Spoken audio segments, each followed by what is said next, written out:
These are the fundamentals to cracking the FMG exam with the present scenario. And if you're watching this in the future and the exam pattern has still not changed, then this will work for you.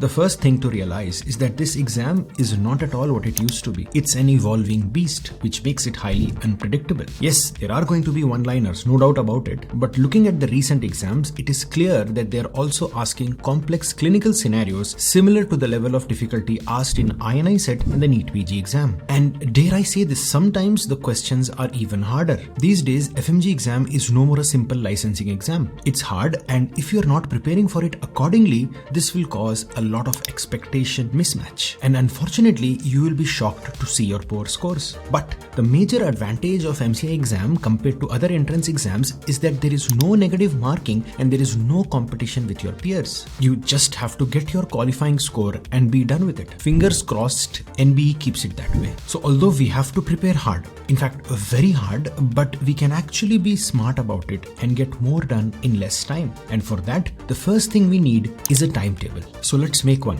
But before we do, if you're new here, I'm Dr. Basali, a full-time orthopedic surgeon and a faculty of orthopedics. Do not work without a timetable. Working without a timetable is like driving a car in the middle of the night without lights. You may reach your destination, but we can't be sure when and in how many pieces. Let me tell you the power of a timetable. Timetable keeps things on track and it gives you the motivation to continue and forces you to finish the massive syllabus in the limited time you have. In this era of social media marketing where you have influencers everywhere, timetable is the one thing that can keep you away from the FOMO of buying new courses, books or material. Every time you decide to buy something new or join a new course or attend a new class, just look at your present timetable. Apne aap you will realize you don't have time to do anything new. So how do you make a timetable? The point is, don't make a timetable, make a realistic timetable.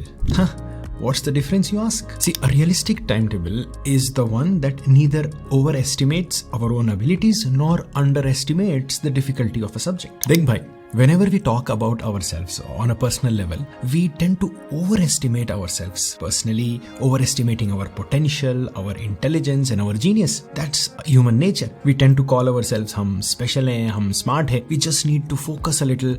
And if we do poorly on an exam, we just say, if we only had a little more time, we would have done better. We could have done wonders. Hai na?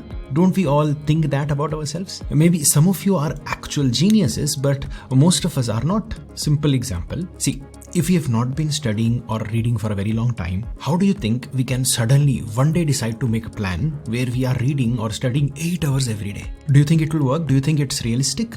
Of course not. And that's why most of the plans we make fail. We need to understand that we need to start with sustainable plans that will work. The plans have to be realistic and sustainable. Sustainable does not mean कि full relax वाला plan. Like we will only study 1 hour every day and देखते हैं जो होता है. No, बिल्कुल नहीं. In our early phases of our plan, you need to be very dynamic about our timing and planning. And as we go through our plan, we need to constantly keep changing the parameter based on our own personal analysis. Let me explain. You remember the Parkinson's rule, right? Which I discussed in one of my previous podcasts, which says work will expand to fill the time given for its completion. So if a thing can be done in an hour and you give it 3 hours, you will probably use all the 3 hours to finish it. And the first 2 hours will be spent doing nothing useful. Do this. Whenever you plan to do something, just think for yourself how much time you think you need to get it done. Now give yourself a little less time than that and see if you can achieve it in that less time. If you can achieve it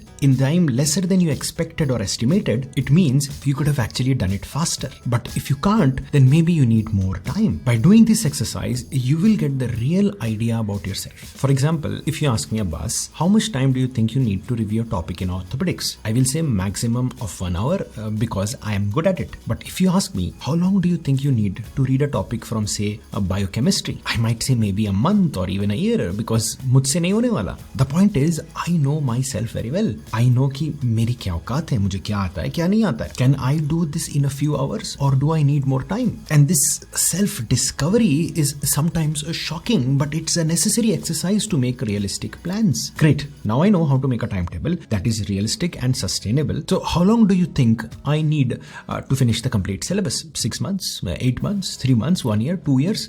Now, the honest answer for this depends only on you. Some of you start early and have ample time, and some of you start late and have very less time. So instead of talking in absolute numbers in weeks and months and days, let me tell you how much time you should give for reading and revising in proportions of the time that you have. So what are the right proportions of a timetable? A decent timetable should be divided in the 40-40-20 proportion, where the first 40% of the whole timetable is for the first reading. The next 40% is for the first revision, which will usually take almost the same time as the first reading, and the last 20% is for the final revision. Now this 40-40-20 proportion is a bare minimum essential plot.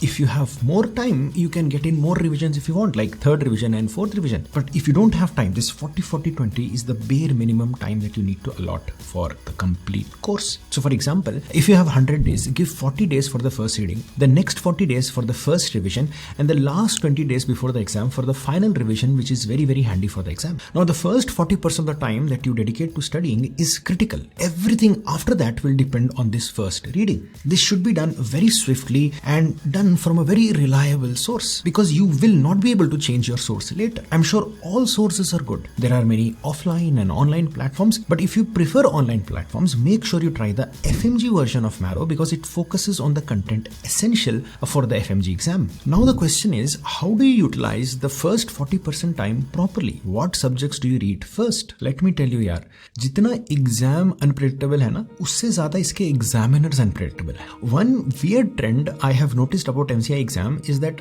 on one exam, they will ask many questions from a limited few subjects, and even in those few subjects, they only concentrate on a particular topic and nicely ignore a good chunk of other subjects. And on the following exam, they do exactly the opposite. For example, one exam mein you will see absolutely no questions asked from ECG or cardiology, and in the next one, you will see a bucket load of questions from cardiology. One exam, no questions from vitamins, and on the next exam, 10 questions from vitamins. It just feels like they have made a joke or a mockery of the mark distribution scheme that is given in their own exam notification paper. So the problem is, if you leave a few subjects and that day the examiner decides to ask a bucket load of questions from that subject and topic, then आपका तो काम खत्म हो गया ना. And this, I feel, is the biggest reason why many students fail this exam just by a few marks. They work very hard day and night, and because they have less time, they skip a few subjects, and if they are unlucky, they are screwed. Honestly, I feel this is unfair on the part of the exam. No exam should be conducted like this. So what's the solution? The solution is very smart.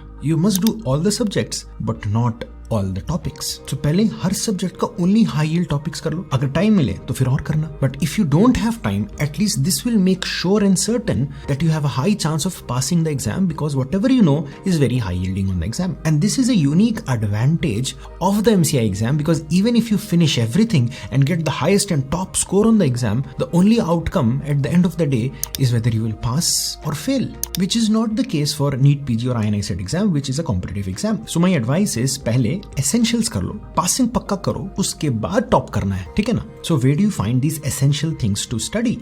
See, based on my conversations with the people who have cleared this exam in their first or second attempt, these are the few valuable subjects that they said in this particular order. For example, in the first set, there is OB-GYN, General Surgery, PSM and FMT, very, very highly important topics. Second set is of the short subjects like Psychiatry, Radiology, Ortho, Anesthesia and Dermatology. The third tier is Ophthalmology, ENT and Pediatrics. Then you have a lot of image-based questions from Pathology, Microbiology and recent pharma-based questions. Medicine is something that will take forever to complete, so I don't want you to waste a lot of your time. At the bottom of the tier is the first year subjects like Anat, Physio and Biochemistry. And even in this order of subjects, the idea is to do the key topics first rather than finishing everything completely. So what are these topics? For example, in Obs and Gyn, we know that PCOS is asked heavily, endometriosis is tested again and again, adenomyosis is tested, all the IUCDs are asked, and in PSM, tuberculosis has been asked multiple times, biomedical waste management तो मतलब दुकान है उसकी. Dermatology में you will see a lot of lichen planus and psoriasis questions. So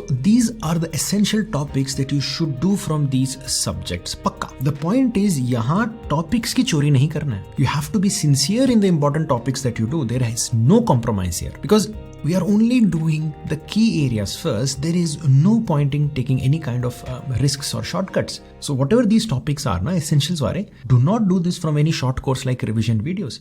and think that you're done, ye ho gaya. These are very, very important topics and you can't take a risk. So if you have to do these topics well, do it from regular videos. The point is doing it well and making sure that you don't have to keep coming back to it again and again. ठीक है sir, इससे तो हमको थोड़े essentials topic पता लग गए, but what are the other essential topics for the exam and where can I find them? You will find all the essential topics that are required for each subject from your previous year questions. See, everyone says that previous year questions are the backbone of your preparation, but in anatomy we read that spine is an important bone, but it is not the only bone. You need to build more mass and bones around it. So just like that, previous year questions are, although important, they are not the only thing. You need to build around it. So don't just do the previous year questions expecting them to be repeated on the exam verbatim. You have to build the topics around it, the information around it. Many students make this mistake by only memorizing the questions, and when the options are slightly changed on the exam, they struggle. Remember, previous year topics are actually much more important than just the previous year question. But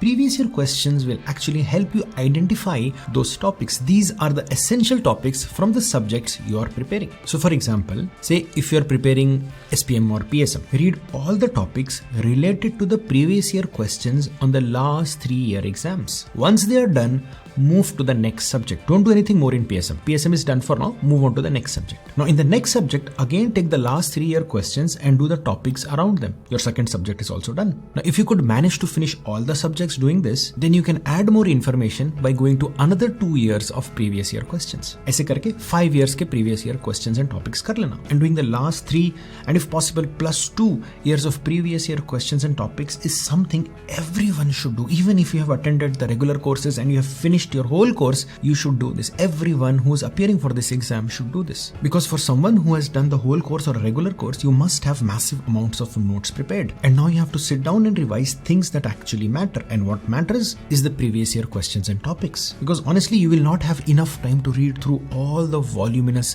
notes that you have prepared. So please do this in the last few days. Make sure you sit down and just revise these topics at least 2 to 3 times before you go. The biggest advantage of doing this is that it will help you reduce the volume of the content to revise before the exam. Other thing that I want you to do is keep assessing your progress. Remember, if you can't measure it, you can't improve it. Don't hesitate to give grand tests even if you have not finished everything. Just go ahead and give your grand test, measure your growth and see where you are and where you were and where you have to go in order to crack the exam. See, it is critical to see if your efforts are actually converting into marks. There is no point in working hard if there is no marks and there is no improvement. Because end में क्या चाहिए? पढ़ाई चाहिए कि marks चाहिए? Marks चाहिए ना? तो marks La low. Because if you're not getting the marks on your grand test, there is something wrong and you need to fix it. Otherwise, all the hard work and time that you're putting in right now will give you no result. I know that giving grand tests right now will be hard and you will be unable to finish the paper, but trust me, as you keep on giving it, you will get better at it. So these are the things that I wanted to discuss with you about your FMG exam. If you want to know more, you can watch one of these 2 videos and I will see you in the next one. Till then, take care. Bye-bye.